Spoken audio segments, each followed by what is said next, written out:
fine shot.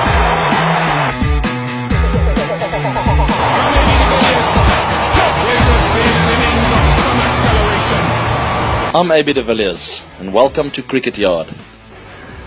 If I could have my career over again, this would be the first shot that I'll teach myself. It's the late block. Once you can play this shot, everything else will come naturally to you. So for the first 5 years of my international career, only at the age of 25 did I learn how to play this shot. I'll never forget in Ahmedabad in India in 2008 when I scored a double 100. Halfway through the innings, I remember telling Jock Callis that, you know what, I think I've mastered that defensive shot. It's going to sound funny, but I look to play the shot pretty much with every ball I face. Except for when funny shots come in like the lap or the reverse lap. With every shot I play, I set up to play a really late defensive stroke. If I have that base in place, the rest comes in naturally. The rest follows much better. The minutes I'm a little bit naughty, and sometimes I am, I find the other shots much tougher, really much harder. So what it comes down to have those basics in place, if you have that base of thinking of playing a ball really late, the rest of the shots comes much easier and you allow your talent to take over. That's what I try and do.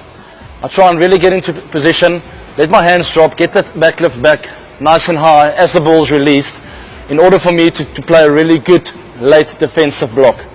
From there on in, if it's a little bit wider, my hands will just flow into the ball. If it's a little bit down leg, my hands will flow that way. If it's short, my instinct will take over because it's an instinctive shot.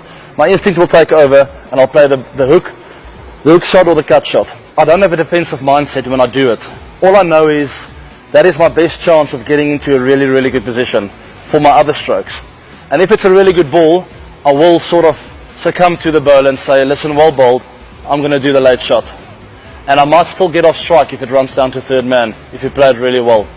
With this late block, it's important, just a few things to think about. It's important to have this bat at more or less 45 degrees, all right? It's no use in playing it late, but your bat is too straight. And then this wrist will cock. It comes back to the wrist again. My wrist is nice and firm. It's not bent either way. For my wrist to be firm with a late block, if I'm playing it late, the bat will automatically be at 45 degrees. And that's vital when you're playing a late block, not to go and fetch it. The big problem is you can't rely on a wicket, especially if it's a green wicket. You can't rely on the wicket and just go hard at it with your hands.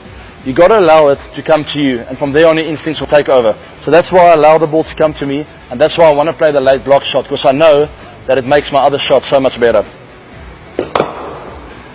You see right there, the length was pretty good, which forced me not to drive at it. So I let it slide onto my bat. I probably still got one to third man, but I'm in such a good position. Had he overpitched, it would have been a very easy shot for me through the covers for 4 runs.